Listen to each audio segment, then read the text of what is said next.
Good morning, praise the lord, ઈશ્વરનો આભાર માનતા આવો ફરીને એકવાર આજના દિવસની શરૂઆત પણ પ્રભુના વચન અને મનન દ્વારા કરીએ. પ્રભુનું વચન કહે છે, આપણે આપણા માર્ગોની શોધ તથા પારખ કરીએ ને યહોવાની તરફ ફરીએ.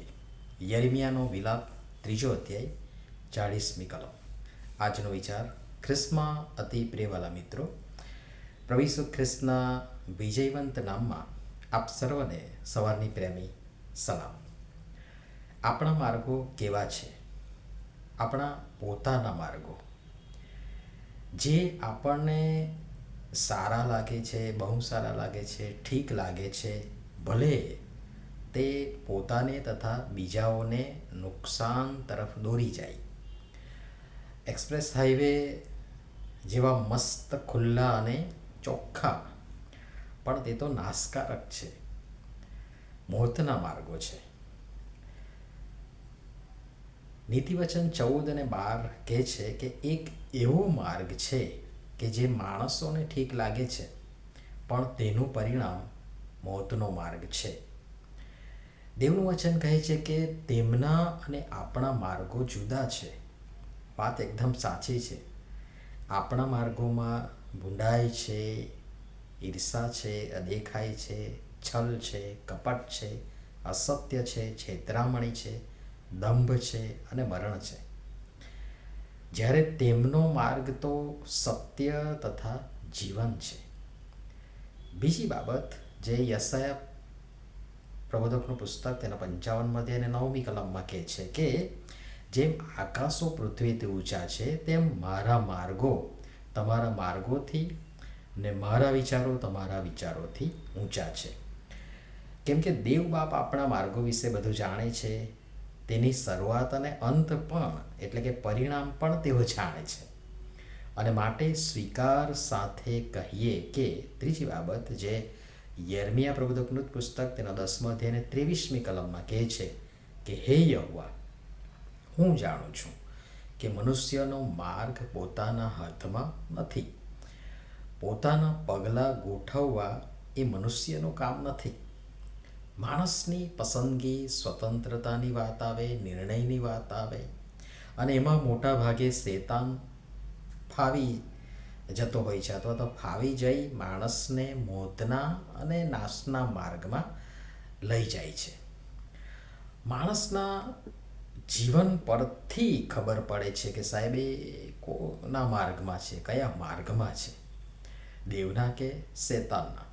જો શેતાનના તો અસર એવી હશે, પણ જો દેવના તો એ પ્રકારની અસર હશે. ને દેવ પોતે તેના પગલાં ગોઠવશે, તેને દોરશે અને ચલાવશે. ચોથી બાબત જે ગીતશાસ્ત્ર 37 અને 23માં લખવામાં આવી છે કે જ્યારે માણસનો માર્ગ યહોવાને પસંદ પડે છે, ત્યારે તે તેના પગલાં સ્થિર કરે છે. અને માટે દેવ કહે છે, 5મી બાબત જે કહેવા માંગુ છું, હાગ્ગાઈ પ્રબોધકનું પુસ્તક તેનો 1 અધ્યાય અને 5મી કલમ, તો હવે સૈન્યનો દેવ યહોવા કહે છે કે તમારા માર્ગો વિશે વિચાર કરો. અને સાથે સાથે છઠ્ઠી બાબત પણ કહીશ, જે હજકીએલ પ્રબોધકનું પુસ્તક 33મો અધ્યાય અને 11માં લખ્યું છે કે અરે તમે ફરો, તમારા દુષ્ટ માર્ગોથી ફરો. હે ઇઝરાયલના લોકો, તમે શા માટે મરવા ચાહો છો? કેમ કે દુષ્ટ માણસ ફરે અને જીવતો રહે એમાં દેવને આનંદ છે, નાશમાં નહીં, કોઈના નાશમાં નહીં. એક પણ માણસ નાશ ન પામે, બધા જ બચી જાય, જીવન પામે, ભરપૂર જીવન પામે, એ ઈશ્વરની ઈચ્છા છે. અને તેથી એ નુકસાનકારક માર્ગો, આપણા પોતાના માર્ગો ત્યજી દેવ બાપ પાસે આવીએ, દેવના માર્ગે આવીએ.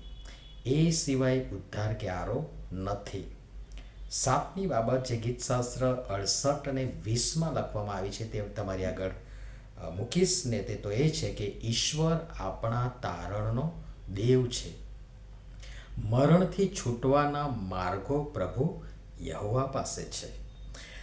એ માર્ગે જઈએ જે સીધો છે, ભલે સાંકડો હોય, પ્રતિકૂળ લાગશે અને હોય પણ છે, પણ એ સીધે માર્ગે જનારને ધન્ય છે.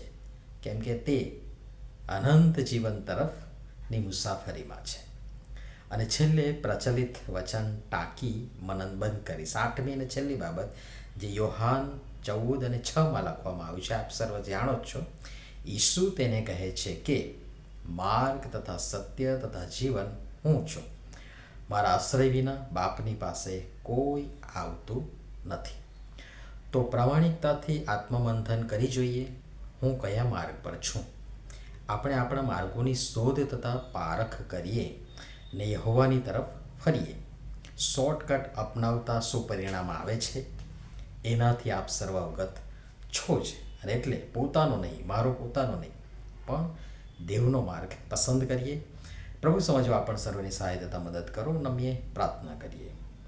પ્રેમાળ પિતા, અમારા નાશકારક, નુકસાનકારક, નીચ માર્ગો તજી જે જીવન તરફ લઈ જાય છે તેવા તમારા માર્ગમાં ચાલવા કૃપા કરીને મારી સૌની તમે સહાય તથા મદદ કરો.